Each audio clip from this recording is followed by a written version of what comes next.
bisa dibuktikan sampai sekarang. Makanya Al-Quran itu semakin lama ini semakin terbukti kebenaran. Zaman biyen ora pati yo ngandel dengan Al-Quran karena belum terbukti. Janji-janji yang ada di Al-Quran, cerita-cerita yang ada di Al-Quran belum terbukti.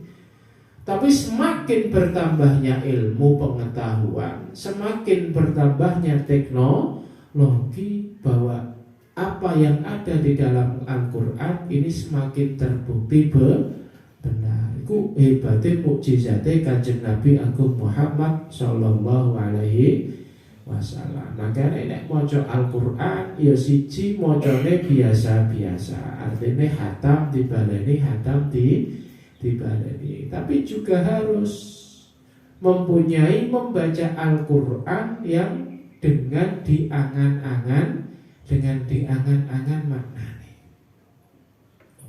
Sehingga dalam membaca Al-Fatihah sendiri aja ya. Dalam membaca surat Al-Fatihah sendiri ini ada beberapa kaifiyah. Nek membaca Al-Fatihahnya ini di dalam sholat, pas maya sholat maca surat Al-Fatihah. Ini yang baik membacanya adalah dengan satu ayat mendek, satu ayat mendek. Bismillahirrahmanirrahim mendek. Alhamdulillahirabbil alamin mendek. Ar-Rahmanir-Rahim mendek. Maliki yaumiddin mendek. Itu kalau memang membaca Al-Fatihahnya di dalam sholat. Tetapi kalau memang membaca Al-Fatihahnya ini di luar sholat, karena memang mengangen-angen maknanya, maka membaca Al-Fatihahnya tidak diwakafkan per ayat, tetapi diwasolkan sesuai dengan kandungan-kandungan ayatnya. Bismillahirrahmanirrahim mendek karena sebagai pembukaan. Alhamdulillahirabbil alamin arrahmanirrahim maliki yaumiddin. 3 ayat disambung. Karena memang ketiga ayat ini antara yang satu dengan yang lain masih ada kaitan. Iku nek memang macane Al-Qur'an tidak di dalam sholat, karena menyesuaikan dengan arti Al-Qur'an, menyesuaikan dengan kandungannya Al-Qur'an. Yo ngono. Ana neh macane dhewe maneh ning donga. Terutama nek torekoh tijani itu bar donga bisirril Fatihah. Ini bahkan ben pengen mandi. Ini bismillahnya disambung dengan alhamdulillah. Bismillahirrahmanirrahim. Alhamdulillahirabbil alamin arrahmanirrahim maliki yaumiddin. Iki nek cara bendungane mandi bismillah disambung kelawan alhamdulillahirabbil alamin. Iki tata caranya membaca Al-Qur'an itu ya beda-beda. Nek Al-Fatihah nalikane salat diwaca per ayat. Nek di luar salat diangen-angen maknane wacane alhamdulillah 3 ayat disambung mergo maknane masih berkaitan. Tapi nek maca donga bar donga bisirril Fatihah, maka bismillahnya disambung dengan alhamdulillahirabbil alamin. Iku bendungane mandi. Itu kaifiyahnya membaca Al-Fatihah. Bukan membaca bacaan yang Al-Quran yang lain juga sama. Mane dawuh Kanjeng Nabi ahlul Quran hum ahlullah wa khassatuhu, bahwa ahli Quran maknanya bukan sebatas membaca Al-Quran, tapi orang yang menjadikan Al-Quran sebagai pegangan, orang yang menjadikan Al-Quran sebagai imam, semuanya diukur dengan Al-Quran, maka itu adalah ahlullah wa khassatuhu. Ai julasa'uhu tegese ahli lungguhe Gusti Allah. al-muqarrabuna kang den parekno fi ghalibil ahwali ing dalem kaprahe pira-pira tingkah. Wal qiraatu utawi maca bil mushafi kelawan mushaf ibadatun iku ibadah tersendiri. Bahwa orang membaca Al-Quran ini membacanya ada kalanya dengan cara melihat mushaf, ada kalanya dengan hafalan. Orang hafalan ini ya sudah dianggap sebagai orang yang membaca Al-Quran. Tetapi membaca dengan cara melihat mushaf, nyawang mushaf, nyawang Al-Quran ini adalah ibadah tersendiri. Makanya walaupun wis apal Al-Quran, koyok sampeyan wis apal Al-Fatihah, wis apal surat Yasin, kulhu yo apal, kul a'udzu birabbil falaq, kul a'udzu birabbin nas ya wis apal. Tetapi yang lebih baik tetap dengan cara melihat Al-Quran. Ya apalan ya ora apa-apa, tapi sing apik tetep maca ora maca Al-Qur'an. Apa meneh nek ora macane gara-gara gaya. Wis kadung kulino maca Ratibul Haddad, wayah Ratibul Haddad ora gelem maca mergo men ketok apa. Ini sing apik tetap dengan cara membaca, karena memandang Al-Qur'an ini adalah sebuah ibadah tersendiri. Berarti ngucapno Al-Qur'an yo ibadah, nyawang Al-Qur'an yo ibadah. Berarti ibadahnya double. Wa fi hadisin lan ing dalam hadis marfu'in kang marfu'. An Ibnu Mas'ud saking sahabat Ibnu Mas'ud, Abdullah bin Mas'ud. Adimu nglanggengno sapa sira kabeh. Adimu nglanggengno sapa sira kabeh anadoro ing ningali fil mushafi ing dalem mushaf. Kulinakno biasakno nyawang ning gone mushaf. Wal jahru utawi maca Al-Qur'an kelawan banter. Afdhalu iku luwih utama minal israri saking ngalon-ngalono. Haitsula yakhafu sekirane ora khawatir sapa wong arya ing pamer. Bahwa kalau memang orang ini tidak ada kekhawatiran pamer, ora kekhawatiran ben engkek, maka membaca Al-Qur'an dengan keras ini lebih baik daripada membaca Al-Qur'an secara pelan. Kenapa membaca Al-Qur'an dengan keras ini lebih baik? Satu, karena ketika ada kesalahan akan diingatkan oleh orang yang mendengar. Cara ono kancane maca Al-Qur'an alon-alon.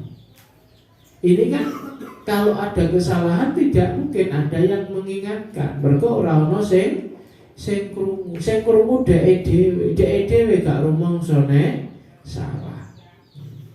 Berbeda kalau memang membaca Al-Qur'annya dengan keras, diwaca banter, krungu kancane nek salah dielingno. Siji alasane mengkono.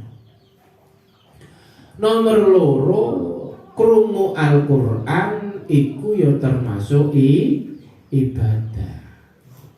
Berarti nek ana wong maca Al-Qur'an banter, krungu kiwa tengene, mongko kiwa tengene ya melu katut entuk ibadah. Mergo melu ngrungokno Al-Qur'an. Padahal nek ana wong ngaji ning pinggire iku ya kudu dirungokno. Dirungokno. Fa idza quri'al Qur'anu fa ansitu la'allakum turhamun. Nek memang Al-Qur'an diwaca, mongko Al-Qur'an kudu dirungokno. Berarti kiwa tengene melok entuk ganjaran gara-gara krungu Al-Qur'an. Siji. Loro Al-Qur'an diwaca iku ndadekno rahmate Gusti Allah temurun. Nek Al-Qur'ane diwaca banter mongko area nggon temurune Al-Qur'an itu juga semakin lebar. Area nggon temurune Al-Qur'an ini semakin lebar. Cara seumpama bantere ini adalah sampai 5 meter, maka nggon temurune rahmate Gusti Allah ya sampai 5 meter. Sehingga wong iku kan terkadang ada pertanyaan. Wong kok ziarah barang ya. Wong dikirimi komah ya tok. Kok ziarah barang wong maca Yasin komah ganjarane ya tok. Diwacakno tahlil komah ya ganjarane tok. Kok ziarah barang. Nah ini karena mereka tidak tahu. Karena ketika kita ziarah itu yang sampai kepada mayit ini bukan sebatas ganjarane tahlil, bukan sebatas ganjarane moco Yasin, tapi dengan mayit ini mendengarkan bacaan kita, dengan kita membaca di sekitar mayit, maka mayit ini akan mendapatkan rahmati Gusti Allah. Mana nek ziarah iku ya nek maca ya kudu banter. Sing kira-kira sing diziarahi iki krungu wacanane. Cara sampeyan ziarah ya. Ziarah itu ternyata keluargane sing ning kuburan 10. Ana ning sisih lor, ana ning sisih kidul. Maka ya kalau bisa ya dibaca keras supaya mayat-mayat yang ada di kuburan ini pating ngrungokno wacanane sampeyan. Mergo nek krungu wacanan Al-Qur'an, mayit krungu wacanane Al-Qur'an niku rasane adem. Urung maneh entuk temurune rahmate Gusti Allah. Berarti nek ana wong maca ning pinggir kuburan Al-Qur'an, mongko rahmate Gusti Allah ya temurun ning gone kuburan mau. Mane tetep beda. Tetep beda antarane macakno tahlil ning omah, macakno Yasin ning omah karo macakno Yasin lan tahlil ning kuburan. Mergo nek macane ning kuburan ana nilai plus-pluse. Plus 1 mayite ngrungokno wacan Quran, plus 2 ana temurun rahmate Gusti Allah. Atimu an-nadhar wal jahru afdalu minal israr haitsu la yakhafu riya. Kalau memang tidak khawatir riya, nek khawatir riya ya maka ya di israr saja. Wa illa mongko lamun la yakhafu arya fal israru mongko utawi ngalonno wacan iku afdalu luweh utama. Wa alaihi lan ing atase ikilah wa illa fal israru afdal.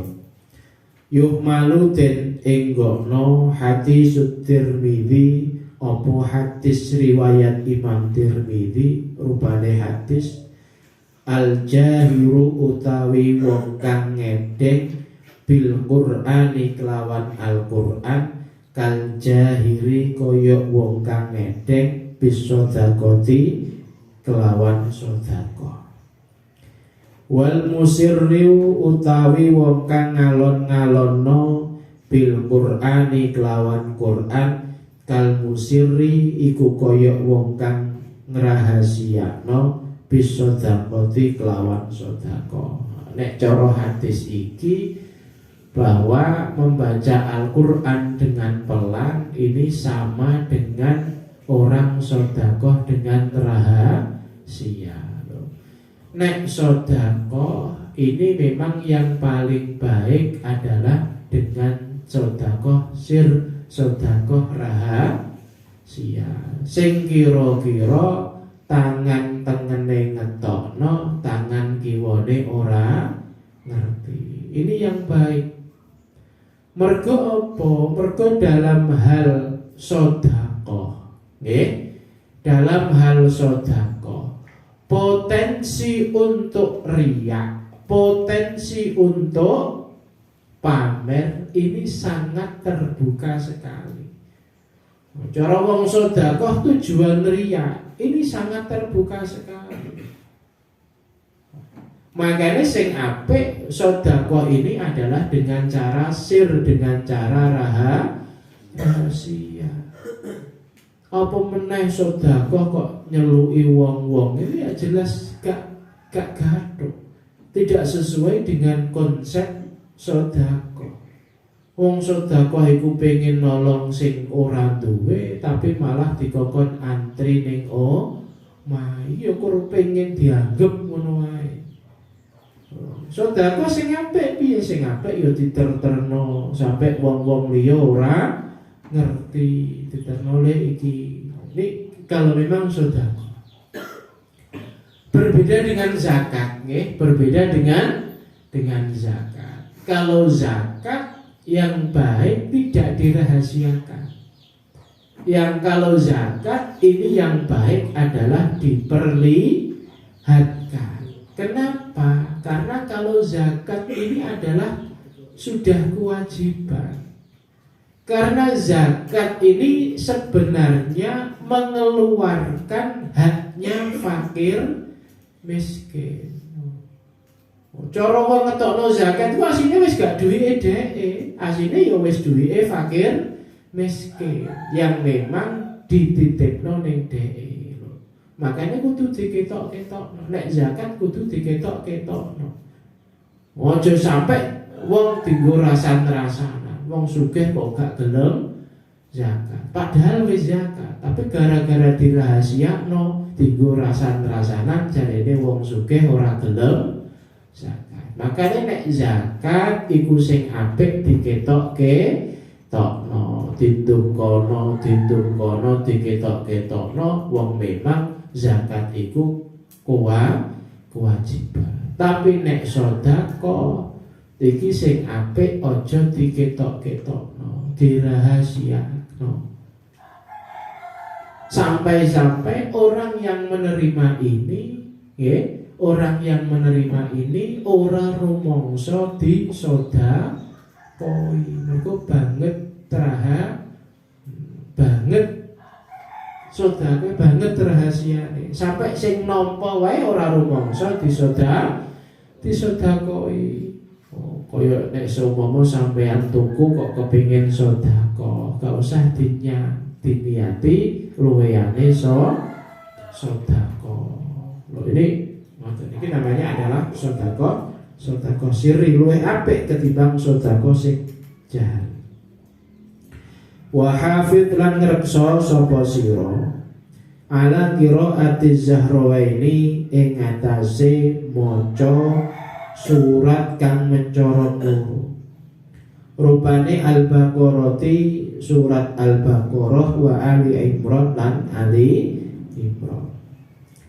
Wa man utawi sapane wong aroda iku karep sapa man ayak sima ing yen to ngreksa hu ing man apa ad-dajjal dajjal.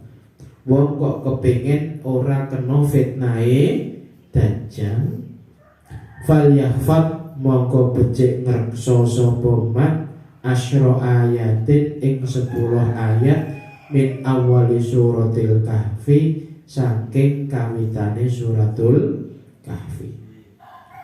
Wa yahrumu lan haram nisyanul qur'ani apa lali al-Qur'an.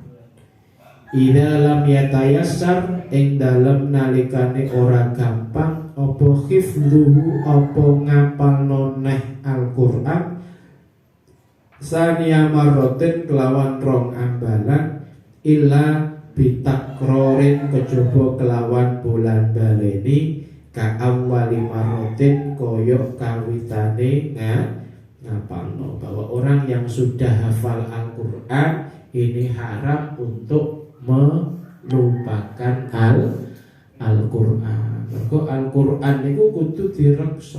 Kok ana wong mau ning apal Al-Qur'an dadi lali Al-Qur'an.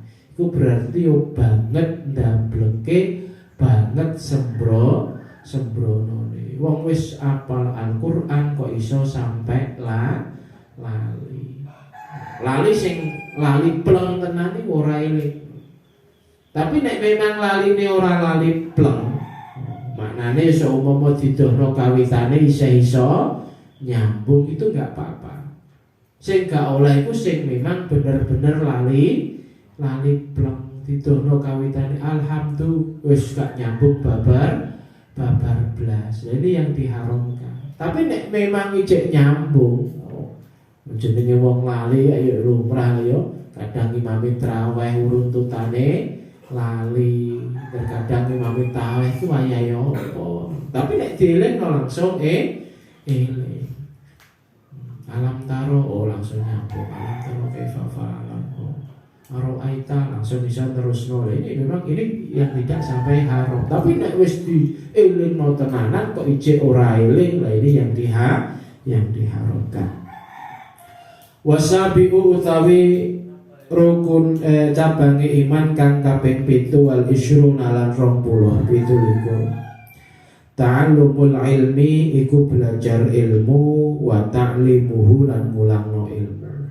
Cabange iman sing kaping 7 ini orang itu harus belajar tentang ilmu agama dan juga mengajarkan ilmu agama. Ilmu agama itu apa? Ya ilmu yang bisa mendekatkan kita kepada Allah Subhanahu wa ta'ala. Mendekatkan kita dengan ilmu Allah Ta'ala itu ilmu.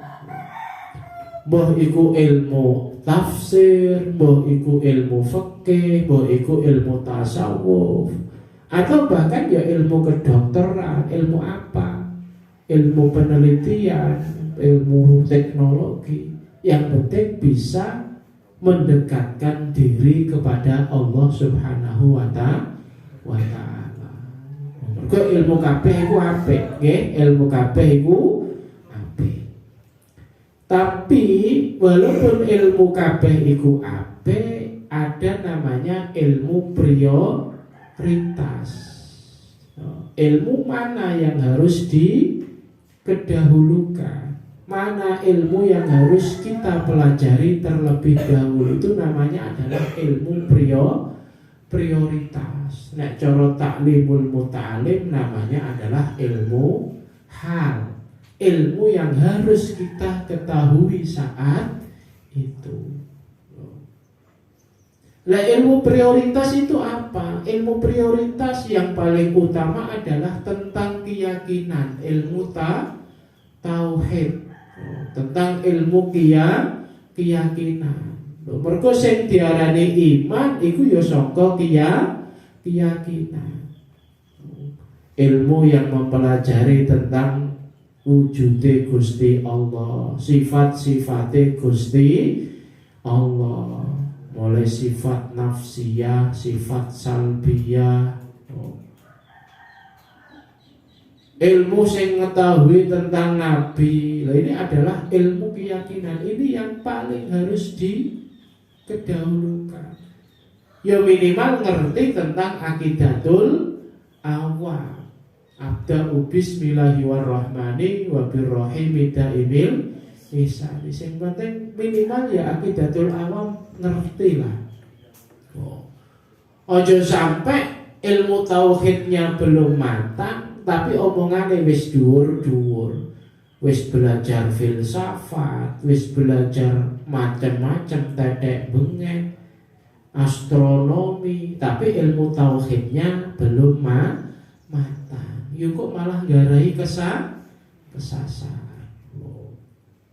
Ilmu-ilmu tentang ibadah ini prioritas. Bar ilmu tauhid wis dipelajari, ilmu-ilmu tentang ibadah. Sholat sing sah iku sing piye, syarat rukunnya bagaimana. Ini juga harus pemerintah usia-usia sampean itu ya harus ini mengetahui tentang ilmu tata cara sholat, wudu yang sah ini bagaimana, air yang bisa digunakan wudhu ini bagaimana, harus mengalir atau tidak mengalir, ukurannya yang tidak mengalir berapa, batasan wajah ini mulai dari mana sampai mana, batasan tangan sampai siku itu yang mana. Ini semuanya harus dipelajari. Kira-kira ada yang menghalang-halangi air apa tidak, pulpen ini menghalang-halangi air atau tidak. Ini semuanya harus dipelajari. Terus toto coro sholat yang sah bagaimana, mulai dengan takbirnya, niatnya, kaifiyah rukuknya bagaimana, yang membatalkan sholat apa saja. Nek dipelajari ya berarti meninggalkan ilmu yang prioritas, meninggalkan ilmu yang prioritas yang seharusnya dipelajari terlebih dahulu ditinggalkan. Nek kabeh wis mateng, tauhide wis mateng, syariate wis mateng, tasawufe wis mateng, masalah hati piye carane gak sombong, piye carane gak iri, bersihno hati piye, wis mateng kabeh. Mau mempelajari apapun boleh-boleh saja, karena untuk mendekatkan diri kepada Gusti Allah. Apa belajar filsafat silahkan, selagi ketiganya sudah matang. Mergo nek ketigane urung mateng gampang kesasar. Ape belajar filsafat gampang kesasar. Ape belajar perbandingan agama gampang kesasar. Karena memang ilmu prioritasnya ditinggalkan. Lumane sampean gak usah gumun. Ono anake habaib di sekolah no dokter, ono anake kiai di sekolah no insinyur. Ya karena memang mereka ilmu prioritasnya sudah ada. Cara dadi dokter ya dadi dokter sing apik, dadi insinyur ya dadi insinyur sing apik. Mergo ilmu prioritasnya sudah digapai semua. Iki ngono. Ta'allimul ilmi wa ta'limuhu. Al ilmu utawi ilmu iku rasul amali, iku pokoknya amal. Bahwa ilmu ini adalah pokoknya amal. Karena amal tanpa ilmu tidak mungkin sah. Okay? Amal tanpa ilmu itu tidak mungkin sah. Bagaimana orang bisa sah sholat ketika syarat rukunnya sholat saja tidak tahu, agar melok-melokan? Ya ini ya tidak mungkin, tidak mungkin sah karena syarat rukunnya tidak tahu. Bagaimana puasa bisa sah kalau memang apa yang membatalkan puasa saja tidak tahu? Fala yasihu mongko ora sah opo amalun ngamal ibadah bidunihi kelawan tanpa ilmu. Wa huwa utawi amal samratul ilmi iki buahe ilmu. Fala yanfa'u mongko ora manfaat opo ilmu bila amalin kelawan tanpa amal. Artinya memang keduanya ini saling berkaitan. Jangan sampai ada orang yang mengedepankan ilmu mengesampingkan amal, atau mengedepankan amal mengesampingkan ilmu. Harus kedua-duanya ini berjalan, mempelajari ilmu supaya bisa beramal. Ini yang penting. Famin dalik monggo saking arai mengkono al amal samratul ilmi. Karena ono apa al istighalu ketungkul bil ilmi kelawan ilmu iku afdhalu luweh utama min sholatin nafilati saking sholat sunnah. Bahwa sampeyan ning kene mempelajari ilmu 1 jam ini lebih baik daripada sholat sunnah. Loh, sampeyan sholat sunnah 1 jam ya wis keselen to ya. wis pirang rakaat wae, tapi sampeyan ning kene karo nyantai-nyantai, karo maknani, karo ngrungokno, ini ganjarane luwih akeh ketimbang sholat sunnah. Karena memang majlisul ilmi. Nah, majlisul ilmi ini ya banyak sekali fadilahnya. Wa afdaluhu utawi utama-utawane ilmu usuluddin iku ilmu usuluddin, ilmu tentang ketauhidan, tentang keyakinan. Fatafsir monggo ilmu tafsir, karena memang menjadikan Al-Quran sebagai pegangan ini membutuhkan ilmu tafsir.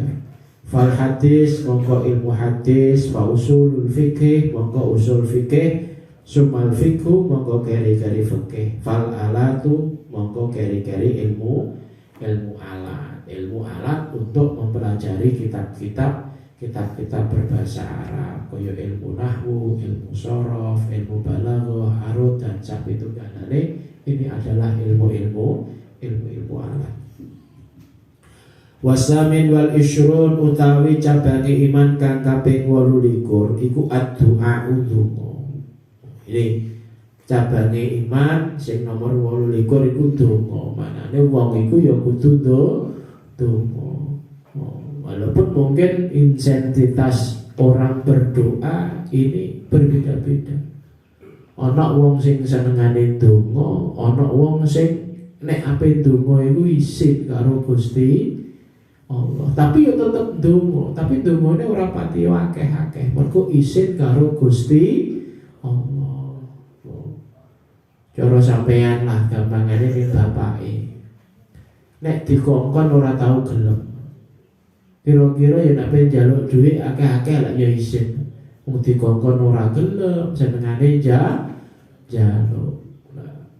Nek kepengin dikei ya kudu nek dikongkon gelem, dikongkon srewegen, kok bar dikongkon njaluk opah. Nah ini ngono. Tetapi jadi orang itu jangan sampai meninggalkan doa sama sekali. Orang gelem donga babar blas dengan alasan apapun itu enggak boleh. Enggak boleh. Apa meneh karena alasan malas. Orang gelem donga mergo alasan malas. Orang gelem donga dengan alasan terlalu mengandalkan usaha, terlalu yakin dengan usahane sampai dia melalaikan berdoa. Orang gelem donga blas mergo yakin dengan usahanya. Ini jangan sampai. Qala dawuh sinten Rasulullah sallallahu alaihi wasallam, ad-du'a utawi donga wa ya donga al-ibadatu iku ibadah. Karena doa ini adalah ibadah. Artinya kita berdoa itu jangan hanya sebatas mengharapkan diijabahnya doa.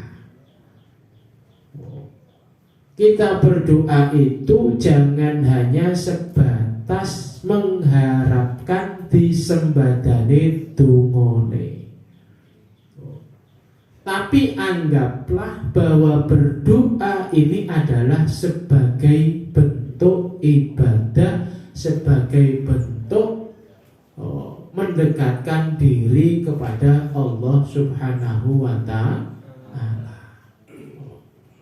Mergo nek menganggap doa ini sebatas kerono pengen diijabahi, artinya kita berdoa ya sebatas ketika ada keinginan. Nek ono butuhe lagi njaluk. Merga kita menganggap bahwa doa ini sebatas permohonan, sebatas kepengen diijabahi dongane. Berarti dongane pendak nek butuh tok. Nek ono masalah lagi ndonga barek ning gone Gusti Allah. Engko nek pas uripe gak ono masalah, ora gelem peparek ning gone Gusti Allah, ora gelem ndonga ning gone Gusti Allah. Iku yo mergo nganggepe donga iki intine disembadani. Padahal donga iku intine adalah ibadah. Lah makane donga iku yo harus berdoa dulu terus. Mbah wayah butuh, mbah gak wayah butuh, ya tetep ndonga ning gone Gusti Allah. tiap bar sholat donga, tiap ape mangan donga, walaupun pas wayah gak butuh. Itu karena memang doa ini adalah ibadah. Ya nek dianggap doa ini hanya sebatas permintaan, sing intine adalah disembadani donga. Engko nek dongane gak disembadani, engko maido Gusti Allah. Aku wis donga mendino, donga parek jodone, kok ora itu. Akhirnya maido, mergo nganggep nek donga iku intine diijabahi Gusti Allah. Padahal ora. Donga iku adalah bentuk ibadah. Disembadani iku bonuse ibadah. Rawang riwayatake ing hadis sapa Syekhoni sinten Imam Bukhari lan Muslim. Wad'u lan donga sapa sira Allah ing Gusti Allah ayat ala ing yen to dadosake sinten Gusti Allah ka ing sira min sholihil mukminina saking solahe wong mukmin. Iki donga iku ora urusan dunya tok, tapi intine dunya iki urusan akhirat. Termasuk donga mugi-mugi didadekno wong sing saleh. Takun ana sapa sira wali ya Rasulillah iku kekasih Rasulullah sallallahu alaihi wasallam. Kala dawuh sinten Rasulullah sallallahu alaihi wasallam, innama wali angin pestine kekasih ingsun Allahu iku Gusti Allah wa sholihul mukminina lan wong saleh-salehe wong mukmin. Iki waline Kanjeng Nabi. Wa iyyaka lan ketiyo sapa sira antakuna ing yen to ana sapa sira iku miman saking wong lam yas'al kang ora takon sapa man robbahu ing pengirane man. Jangan sampai menjadi orang yang tidak pernah berdoa. Fa innaman mongko sak temene wong lam yas'al kang ora njaluk sapa man robbahu ing pengirane man fakot bakhilah mongko teman-teman mediti sapa robbahu ing man.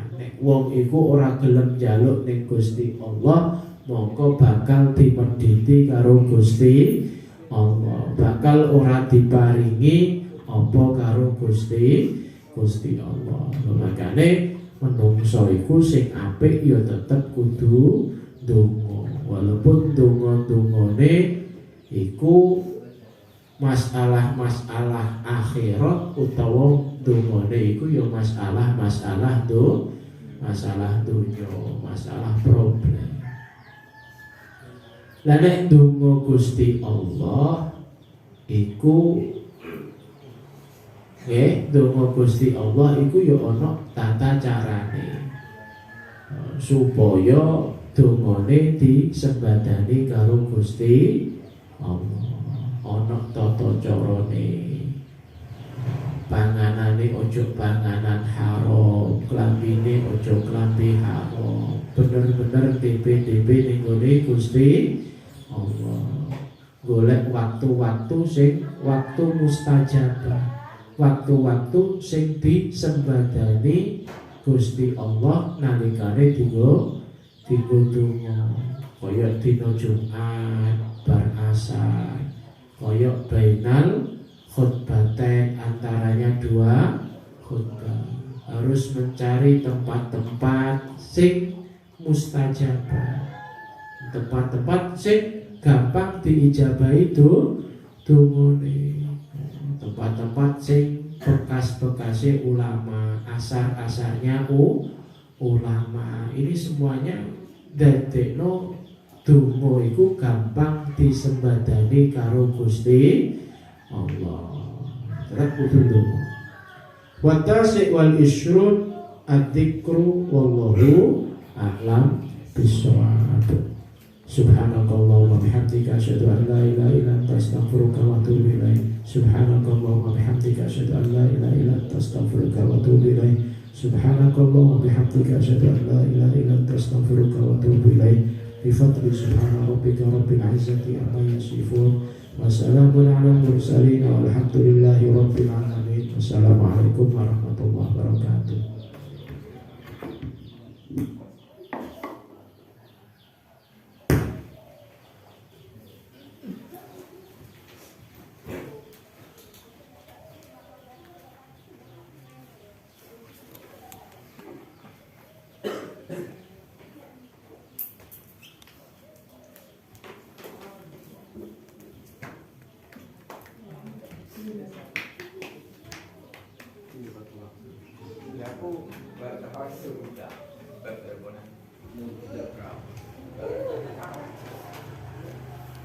Alhamdulillah.